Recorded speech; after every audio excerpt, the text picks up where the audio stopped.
नमस्कार, मैं हूं रविंद्र जैन और आप देखना शुरू कर चुके हैं सबकी खबर।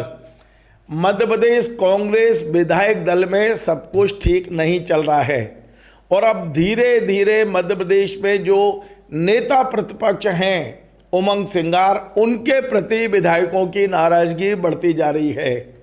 पहला इस्तीफा आया है उप नेता प्रतिपक्ष हेमंत कटारे का और ये पहला इस्तीफा है, अंतिम नहीं है, क्योंकि कई विधायक पत्र लिखकर बैठे हैं कि हमें नेता प्रतिपक्ष पर भरोसा नहीं है, नेता प्रतिपक्ष हमें बोलने का मौका नहीं दे रहे हैं।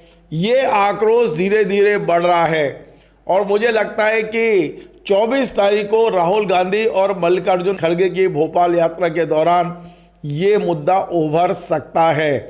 दरअसल मैं पूरी खबर बताता हूँ। इस समय मध्य प्रदेश विधानसभा का बजट सत्र चल रहा है और इस बजट सत्र में लगातार कांग्रेस के विधायकों में आपसी खींचतान चल रही है। हमें ये बताया गया है कि कल जब भागीरथपुरा पर चर्चा होनी थी, स्थगन प्रस्ताव स्वीकार किया जाए नहीं किया जाए, इस पर जब चर्चा होनी थी तो कांग्रेस के विधायकों को बोलने के लिए एक सूची वहाँ विधानसभा सचिवालय को देनी थी। वो इस समय नेता प्रतिपक्ष थे नहीं, उपनेता प्रतिपक्ष थे। उन्होंने विधायकों की सूची बनाकर तत्काल वहाँ विधानसभा सचिवालय को दे दी, लेकिन बताते हैं कि कुछ देर बाद नेता प्रतिपक्ष आए और उन्होंने वो सूची वापस लेकर नई सूची दे दी। इसके बाद उपनेता प्रतिपक्ष को थोड़ा झटका लगा। इसी बीच में खबर आ रही है कि उज्जैन के जो विधायक हैं महेश परमार, उन्होंने भी नेता प्रतिपक्ष के प्रति अविश्वास जताते हुए कोई पत्र लिख दिया था और ये पत्र वे देने ही जा रहे थे पार्टी अध्यक्ष को। तभी कुछ विधायकों ने कहा कि नहीं, इससे वे पार्टी का नुकसान होगा और वो पत्र फड़वा दिया। इस पत्र में महेश परिवार ने लिखा था कि वे पूरे सत्र में अब एक शब्द भी अपने मुंह से नहीं बोलेंगे। यानी आप ये समझ सकते हो कि किस तरह कांग्रेस विधायक दल में खींचतान चल रही है। हालांकि हेमंत कटारे ने कल अपना इस्तीफा सौंपा और इसके बाद वे यहाँ से रवाना हो गए। हमारे सूत्र हमें बता रहे हैं कि हेमंत कटारे पर इस बात का दबाव रहता था कि आपको कौन से मुद्दे उठाने हैं, कौन से नहीं उठाने हैं। उपनेता प्रतिपक्ष होने के बाद भी उन्हें किसी प्रकार का कोई लिबर्टी या अधिकार नहीं था। जो कुछ था केवल नेता प्रतिपक्ष के हाथ में था।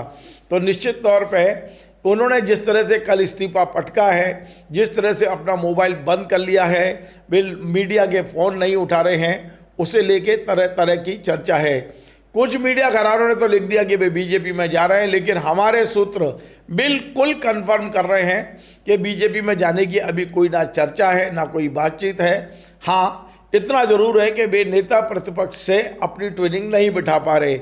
नेता प्रतिपक्ष ने उन्हें किसी प्रकार का कोई अधिकार भी नहीं दिया है और इससे नाराज होगा। उनका ये कहना है कि यदि आपने विधानसभा में मुझे उपनेता प्रतिपक्ष बनाया है तो कुछ तो अधिकार दो मुझे। बोलने वाली सूची में भी उनका नाम नहीं होता है, जो सम्मान मिलना चाहिए उसमें भी उनका नाम नहीं होता है। सम्मान पूरा के पूरा नेता प्रतिपक्ष खुद ले जाते हैं। अभी आपने देखा 3 दिन पहले नेता प्रतिपक्ष ने अपने घर पर मीडिया को भोजन पर आमंत्रित किया था, वहाँ से भी हेमंत कटारे नहीं पहुँचे, भोपाल में रहते हुए भी नहीं पहुँचे। तो ऐसा लग रहा है कि इनके जो मतभेद हैं वो लगातार बढ़ते जा रहे थे और कल की घटना ने इन मतभेदों को और ज़्यादा गहरा कर दिया और हेमंत कटारे ने अंततः इस्तीफा दे दिया। ये भी बताया जा रहा है कि हेमंत कटारे और महेश परिवार भी अकेले नहीं हैं, और भी विधायक हैं, वो समय आने पर पार्टी में अपनी बात कह सकते हैं, रख सकते हैं। इस संबंध में मेरी नेता प्रतिपक्ष से अभी कोई बात नहीं हुई, लेकिन जब होगी वो क्या कहेंगे वो भी मैं देखूंगा। फिलहाल उन्होंने सिर्फ इतना कहा है कि हमारे परिवार का मामला है, हम परिवार में बैठ के निपटा लेंगे। फिलहाल चर्चा बहुत तेज है कि क्या मध्य प्रदेश कांग्रेस के कुछ और विधायक भी खिसक सकते हैं। 2-3 विधायकों के नाम हवा में तैर रहे हैं जो बीजेपी और मुख्यमंत्री के संपर्क में हैं। हालांकि मैं पुनः कह दूं, हेमंत कटारे को लेकर अभी फिलहाल बीजेपी से कोई चर्चा शुरू नहीं हुई। कल का मुझे नहीं पता। फिलहाल हेमंत कटारे बीजेपी नेताओं से मतलब बीजेपी में जाने के बारे में कोई चर्चा नहीं हुई है। लेकिन ये एक संयोग है कि इसके पहले भी जब कांग्रेस विपक्ष में थी और नेता प्रतिपक्ष अजय सिंह थे, राहुल भैया, उस समय भी भिंड के उपनेता प्रतिपक्ष बनाए गए थे राकेश चौधरी। विधानसभा सत्र चल रहा था, स्थगन प्रस्ताव पर ही कुछ चर्चा होनी थी। उस समय अचानक राकेश चौधरी हाउस में आए और उन्होंने अपने नेता प्रतिपक्ष के खिलाफ पूरा मतलब आरोप लगाते हुए और बीजेपी ज्वाइन कर ली थी।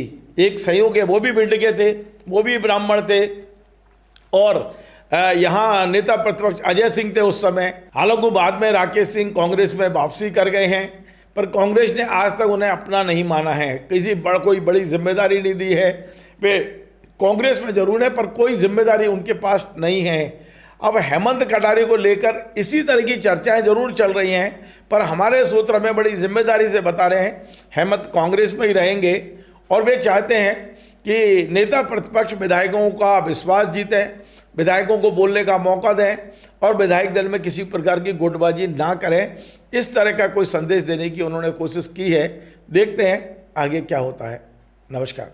Join the next be the best, Bundelkhand का सबसे विशाल और आधुनिक विश्वविद्यालय ज्ञानवीर यूनिवर्सिटी। ये सिर्फ एक यूनिवर्सिटी नहीं, ये है आपके सपनों का लॉन्च पैड। यहाँ मिले आपको smart classrooms, modern campus, updated labs और एक्सपीरियंस्ड फैकल्टी। हर स्टूडेंट को मिलता है कॉन्फिडेंस, ग्रोथ और एक ब्राइट करियर का प्रॉमिस। नए सेशन के लिए एडमिशन ओपन है, तो इंतजार कैसा? आज ही कांटेक्ट कीजिए।